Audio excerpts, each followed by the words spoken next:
What's going on, sports fans? Carlo Valdez here, and welcome to EBC Sports International. It's been an amazing week in sports. Join us as we look back on the Toronto Raptors' triumphant Game 6 win against the Golden State Warriors for their first NBA title. Las Vegas Aces crushing the New York Liberty in WNBA action. Plus, the second annual HOSTESS DONETTES eating competition from Austin, Texas. Let's get rolling.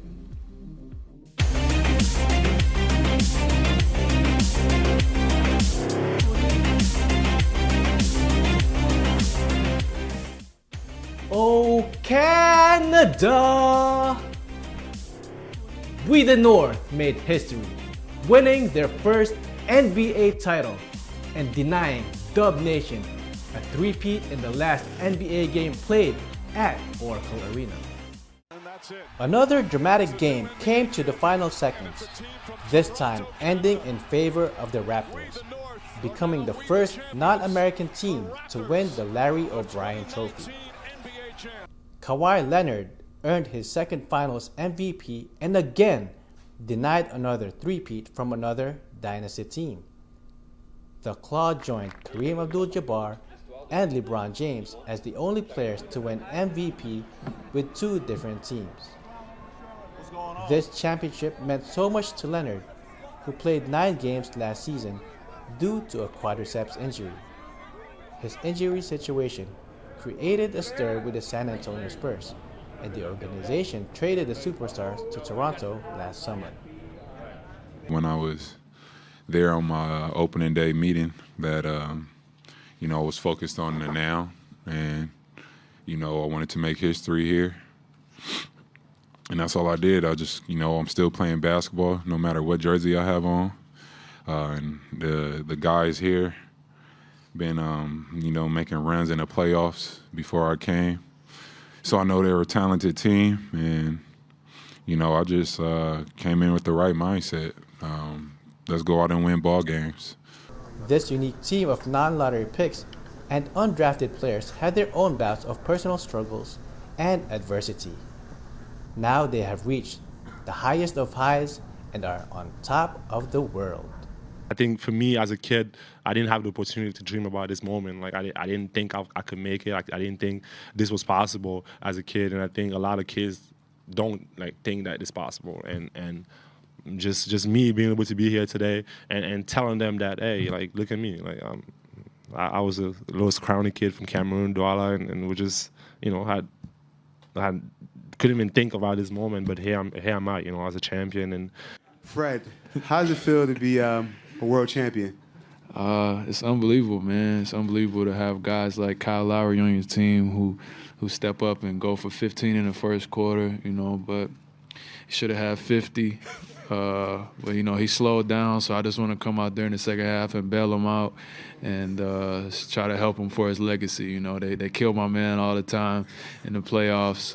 He gets more slander than everybody I ever seen in the league, and so to have him be able to hold that trophy up tonight, that's what means the most for us. Gracious in defeat, the classy Warriors never quit, but devastating injuries to Kevin Durant in Game 5 and Klay Thompson during the third quarter was a tough battle to overcome a hungry Raptors team. Yeah, it's a tough feeling, being on this side of losing in the finals, but I think a lot has been,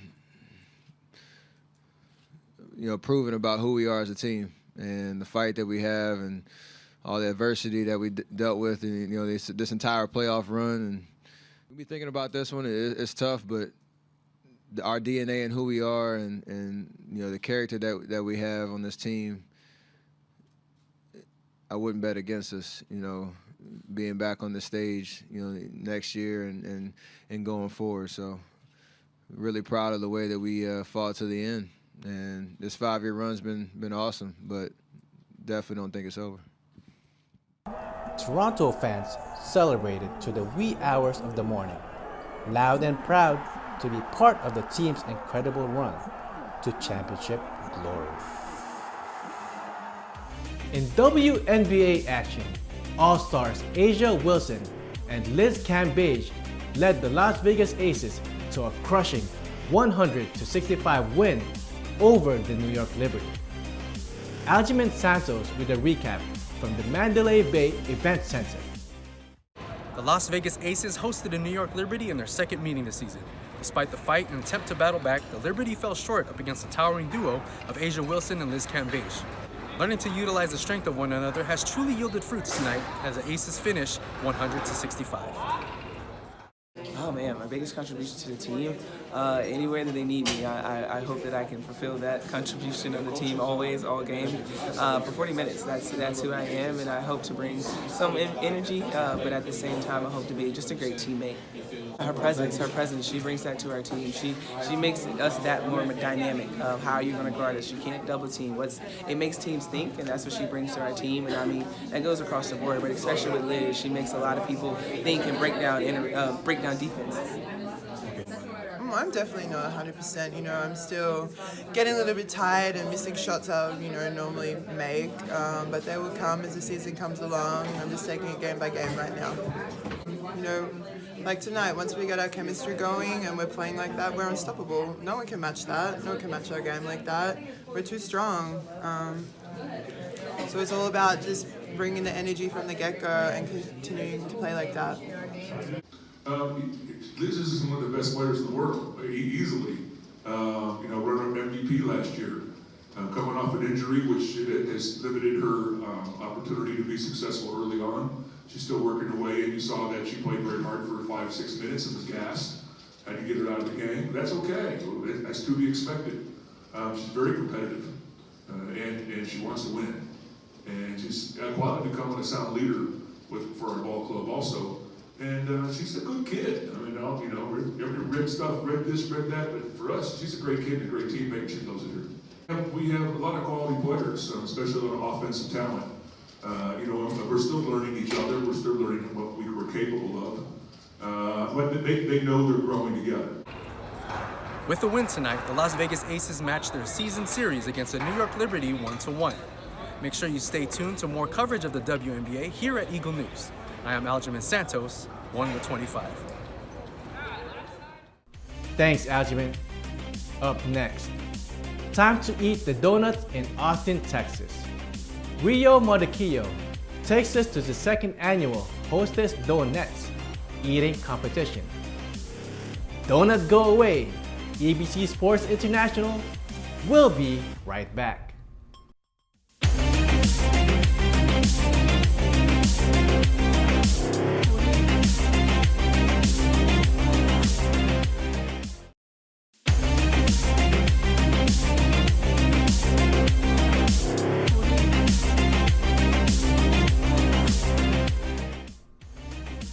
And we're back.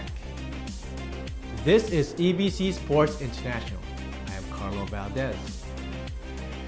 One of the keys to a man's heart is through his stomach.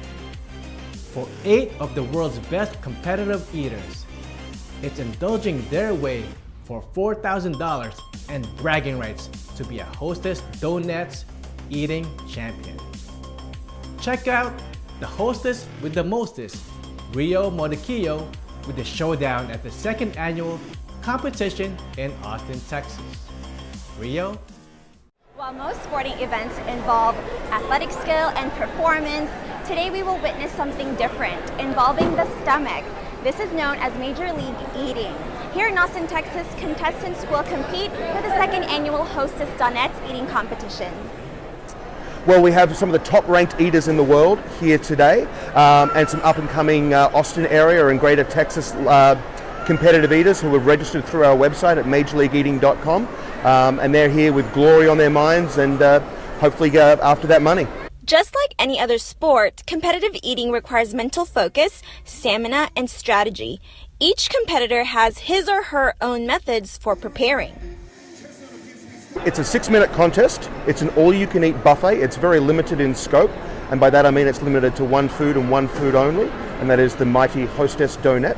So, in short, whoever eats the most Hostess donuts in 6 minutes is the champion. There's an $8,000 prize purse on the line here today. $4,000 to first place, $2,000 to second. The worse you do, the less you get. Some people are going to get nothing, but the winner walks away with $4,000. More importantly, the title of the Hostess Donuts Eating Champion of the World. So what techniques or strategies did you do to help yourself succeed?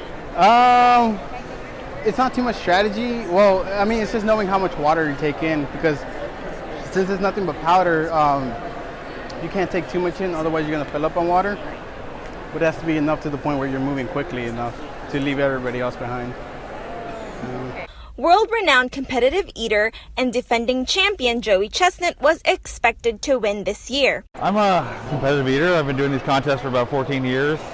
And last year I set the record with 257, I think, and I was hoping to defend my title today. He was beaten by Joffrey Esper from Massachusetts, who won first place with 235 donuts eaten. CHESTNUT came in at second place with 200 donuts finished, and Austin resident Juan Nieve came in at third place with 146 donuts completed. It's a matter of getting your technique down and doing the same thing over and over. I didn't really know, so I made a game plan when I decided I was going to eat two, take a sip of water, and try to swallow them whole, and that's what I did, and it worked. I did one practice run at home, actually, yeah, with the donuts, and that didn't go as good as this, but it taught me what not to do, I guess. I thought that I kind of was a little bit complacent. I probably should have practiced. I thought because I did so well last year that it would just spill over, but that's kind of life just kicking me in the butt. I had my eye on Joey, what he was doing, and I finished my first bowl before he did, and that's rare, so I said I gotta keep going hard here and try to stay ahead. After that, I lost track of where he was, so I just went as hard as I could. I was surprised. I was really surprised. I looked over. He had a lot of debris, what we call debris, and I didn't know what he did. And I guess he was having some trouble. They were falling apart in his hands. So that's the way the cookie crumbles, I guess. Donut. I should have had less going through my mind. I was worried that I was eating slow and that I was losing, and I just couldn't find a rhythm today. I was eating slow and only did 200, and it's all right. I'll come back hungrier next year.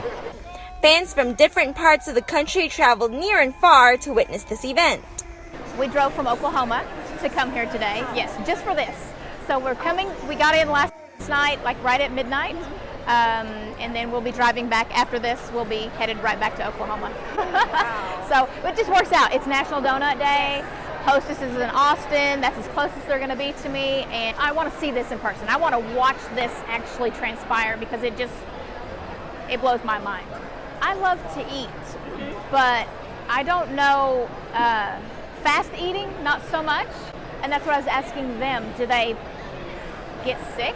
I mean, right now, it's just, I don't know, it's like a sugar coma and then like a food coma where I just want to lay down and just go to bed. That's it. And sometimes I feel like I can't even think straight.